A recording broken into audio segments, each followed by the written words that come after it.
the depth and quality of your own imagination. Like, what are you going to imagine you taking part in a brighter future, in shaping people's lives in a positive way, in doing something cool like building a house, or just having good taste. I mean, if you're materialistic, at the very least have good taste, okay? If you're gonna just take the materialistic route, at least daydream about owning like a classic, like the Maserati birdcage or something weird, okay? My dream, I want to own a Bugatti EB110 or whatever it may be, something with character. I mean, if that's all you want to daydream about is owning nice things, then at least have it be something, special, not like a Lamborghini Aventador, like the most basic everybody has one, or everybody and their mother seems they have one.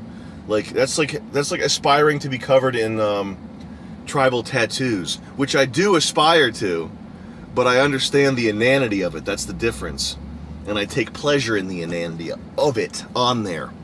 But like aspiring, I want to own one day I'm gonna own a Ferrari 458. That's like saying one day I'm gonna have flame tattoos. One day I'm gonna be able to listen to rock music all day long, and no one's gonna be able to stop me. Only the best rock music. Linkin Park, System of a Down. They're probably good though, right? And Broken Side. It's like your imagination machine broken. Fix it. Fix imagination machine. Like some people aspire to have a cool 4-rotor RX-7 or some cool motor swap or some cool classic thing, okay? And that's still not as good as aspiring to do something, important or something cool, or something with historical impact. It's better than one day I'm gonna be able to finally afford an AMG Mercedes. Your dream, your fantasy, your hyper stylized hyperbole version of who you are as a person is a generic, like Captain America joke, cookie cutter, boring ass, stupid shit. That new Lamborghini Huracan, bro, it's my dream. I used to knock American cars. I didn't knock American cars that bad, okay? I wasn't that guy. I wasn't like, you have to own a BMW to be anything. But I didn't appreciate American cars. And for something like 10 years now, American cars have been fat, okay? And it's not all of them. It's not Dodge Calibers. It's not Dodge Nitros. It's not, certain models. But like the new, if you had a new Ford Taurus right now, if you had a new F-150, if you had a new Tahoe, these cars, this thing feels like a spaceship. I'm not kidding. It's so nice inside. It's so big for my fat American body. I can just sort of play around. Oh, I'm so big and fat and ugly. Oh, I love my American car. Now I appreciate it, now that I'm truly haggard looking. But man, American cars, man, some of them are killing it, I have to tell you. And this is no exception. I wish it was an LTZ though.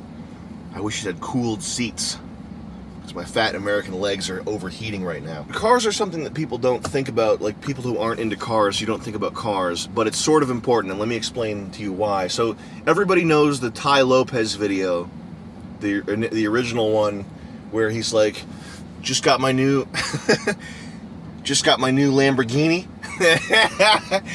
And that's funny to people, but people who don't understand cars don't really get the full depth of why that's funny. They get it, but they don't the workings of it.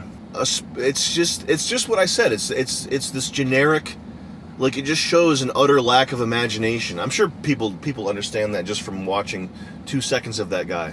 But going out and buying a Lamborghini, they're soulless. Like, they're not good. They're not cool cars. They're like they don't have the character. They don't have the sophistication of design. They are just like sleek Transformers 3 Michael Bay props, basically. They're They're just little cars. And so there's just something about aspiring to own a new one of those really reveals a lot about a person. And because to males, cars are there's some men are not like this, especially if you live in a city, if you grew up in a city, if you're a city type dude. This is not like a thing you can relate to probably, but the type of car you drive and the type of car you aspire to own are it's because it's so important to men. It's like it reveals something about your personality. You know what I mean?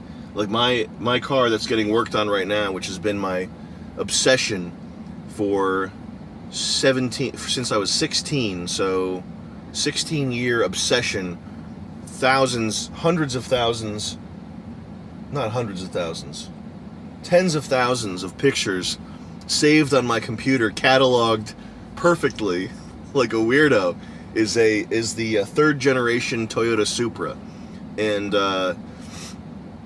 so what that says about me is the third generation Toyota Supra, if you look it up, it's very blocky, it's very basic, it does not have any flourishes.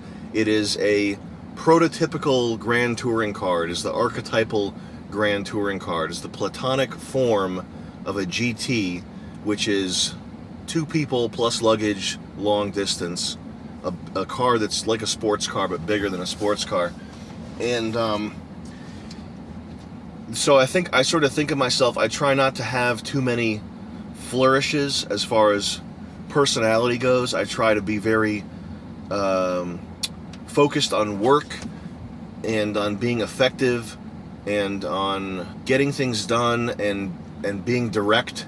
And also as a person, just personally in relationships with other people, I try to be as direct and as unfrittered as possible, regardless of what effect the YouTube videos might have. I try not to be very showy, especially on a personal level with people. I think that's reflected in the design of that car greatly. Not sort of. It's definitely reflected in the design of that car. Also, the car is highly underappreciated. There's only a handful of people who are really, like, if you look up the FD RX-7 or the 4th generation Toyota Supra, there's tons of fans of those cars. I mean, those are the dream cars of plenty of people. I think that reflects my my underappreciated genius. No, but I like to be I like being sort of an underdog type guy. Maybe not this much of an underdog. Maybe not living out of my car, getting fired from television. But actually, I do like that.